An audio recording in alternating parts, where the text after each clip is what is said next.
সকলকে আমার আন্তরিক জয়গুরু। ভালো ইষ্ট প্রসঙ্গ নাকি জানি না, আগে তো একদমই মানে মুখে কিছু বেরোতোই না। যার ঠাকুরের দয়া এখন কিছু কথা বলতে পারি। ঠাকুর আলোচনা প্রসঙ্গে একদিন বলছেন যে আচার্য মানে হচ্ছে যিনি আচরণ করে জীবন বৃদ্ধির বিধিকে অর্থাৎ নিয়মকে নিজের জীবনে জেনেছেন আর যিনি মুক্ত করেছেন তিনি আচার্য।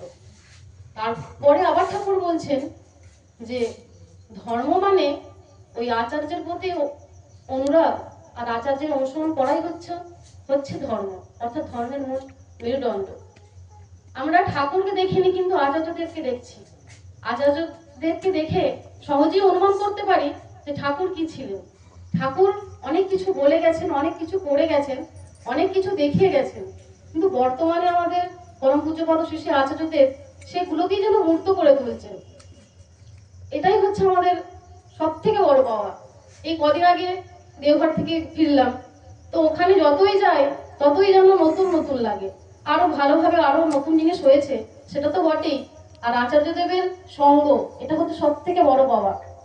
তো কদিন আগে আচার্যদেব বরাক সফরে গেছিলেন, তো সেখানে একটি প্রসঙ্গ তিনি বলছিলেন যে হঠাৎ করে তিনি বললেন যে তোরা দোলনা দেখেছিস? দোলনাটা কিন্তু দড়ির সাথে একটা শক্ত ডালে বাঁধা থাকে। ওই শক্ত ডালটা হচ্ছে আমাদের আদর্শ, দোলনার আদর্শ। শক্ত ডালটাকে দোলনা যদি কেন্দ্র করে থাকে, সেই ডাল যদি ভালো থাকে, দোলনা কিন্তু কখনো ওই ডাল থেকে বিচ্যুত হয় না। ঠিক তেমনই আমাদের জীবনের আদর্শ হচ্ছে আমাদের শ্রী ঠাকুর।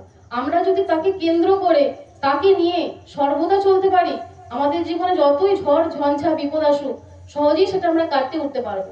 আবার তিনি প্রসঙ্গান্তরে বলছেন যে পানের দোকানে পান পাতা দেখেছিস? সেই পান পাতার উপরে কিন্তু একটা ভিজে কাপড় দেওয়া থাকে। কেন দেওয়া থাকে জানিস? সেই পান পাতাটাকে যাতে সতেজ থাকে। সেই পান পাতাটা হচ্ছে দীক্ষা, আর ওই সতেজ থাকার জন্য যে কাপড়টা দেওয়া হয়, সেই কাপড়টা হচ্ছে ইষ্টবৃত্তি। সুতরাং দীক্ষা নিয়ে যদি আমরা ইষ্টবৃত্তি না করি, তাহলে কিন্তু আমাদের জীবন সতেজ হবে না। তিনি এত সুন্দর প্রত্যেকটা জিনিস, এত সুন্দর বাস্তব উদাহরণের সাহায্যে আমাদের বোঝান যে সহজেই বোধগম্য হয়। অনেকেই হয়তো এই কথা বলেন, কিন্তু আচার্যদেব বললে যেন সহজেই আমরা বুঝতে পারি। তার বলার ধরনটাই এরকম। তিনি আবার এক উত্তর দিনাজপুরের একটা মায়ের কথা তিনি বলছিলেন যে দিনাজপুরে একটা গ্রাম আছে, এখনো প্রত্যন্ত গ্রাম। সেই গ্রামে এখনো অনেক মানুষ আছে যে তারা খেতে পায় না। তো সেই গ্রামেই একজন আমাদের গুরুমাতা ছিলেন। তিনি সেই গ্রামেরই একটা জায়গায় মন্দির আছে, সেই মন্দিরে বিরাট উৎসব হয়। তো ওই গ্রামে তো মানুষ খেতে পায় না, সেই জন্য ওই গ্রামের মন্দিরের দাদারা কেউই সেই গ্রামে এবারে উৎসবের অর্ঘ্য বা কিছু সংগ্রহ করতে যায়নি।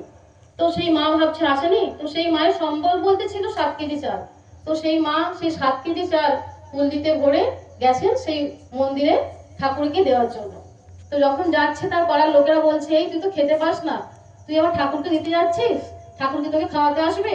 তিনি কোনো কথা বলাননি, তিনি তার মনের ইচ্ছা অনুযায়ী সেই মন্দিরে গিয়ে চাল দিয়ে আসে। তো কিছুদিনের মধ্যেই ওই গ্রামে বন্যা দেখা দিল। সেই বন্যায় সব মাটির বাড়ি ভেঙে গেল। তো সবাই সেই গ্রামেরই অন্তর্গত পঞ্চায়েতে আশ্রয় নেয়।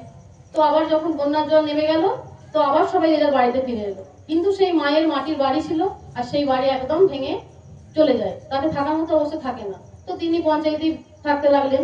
তো পঞ্চায়েতের লোকজন দেখে শুনে, পঞ্চায়েতেরই অন্তর্গত একটা বাড়ি ছিল, সেই বাড়ি ভালো করে সুন্দর করে মেরামত করে সেই মায়ের থাকার ব্যবস্থা করে দেন। আর সেই পঞ্চায়েতের কর্মীরাই সব সংগ্রহ করে 10 কেজি চাল মাকে দেন। সেই মা আবার সেই গ্রামে যায়। গ্রামে গিয়ে যারা ওনাকে বলেছিলেন যে তোর ঠাকুর কি তোকে খাওয়াতে আসবে, তার ঘরে সেই মা বলেন, দেখ আজকে আমার ছিল কাঁচা বাড়ি, আজকে আমার হলো পাকা বাড়ি। আমার কাছে ছিল 7 কেজি চাল, বন্যার পর আমার কাছে আসলো 10 কেজি চাল। তো এটাই হচ্ছে ঠাকুর। ঠাকুরকে আমরা যদি অল্প কিছু দিতে পারি, তো ঠাকুর এইভাবেই আমাদের পরিপূর্ণ করে দিতে পারে। তো সেটা যতটাই কম হোক বা বেশি হোক, নিজের যতটা উপার্জন, তার থেকে নিজের মনোমতো শ্রদ্ধা ভরে ভক্তি ভরে ঠাকুরকে যদি দেওয়া যায়, এর থেকে ভালো কিছুই হয় না। তাই এই ঠাকুর বলেছেন ইষ্টভৃতিটা করতে হবে নিজের স্বার্থের কথা না ভেবে, অর্থাৎ নিজের স্বার্থের কথা না ভেবে শুধুমাত্র ঠাকুরকে দিচ্ছি এই কথা ভেবে, ঠাকুরের প্রতি মন রেখে আমাদের সকলের উচিত এই ইষ্টভীতিটাকে করা। আচার্যদেব ইষ্টভীতিটাকে এখন খুব জোর দিচ্ছে। তিনি হাসতে হাসতে বলছেন যে এই তো কদিন আগে আমার মা আমাকে বলছে, এই তুই ইষ্টভীতি করেছিস? আমি তো শুনে অবাক, আচার্যদেবকেও আচার্যদেবের মা বলেন তো ইষ্টবিধি করেছিস, তাহলে আমরা কি করছি? মানে তিনি এরকম ছোটখাটো ঘটনার মধ্যে যেন আমাদের সজাগ করে দেন যে আমরা কোনো ভুল পথে যাচ্ছি না তো, ঠিকভাবে করছি তো। ইনিই হচ্ছেন আচার্যদেব।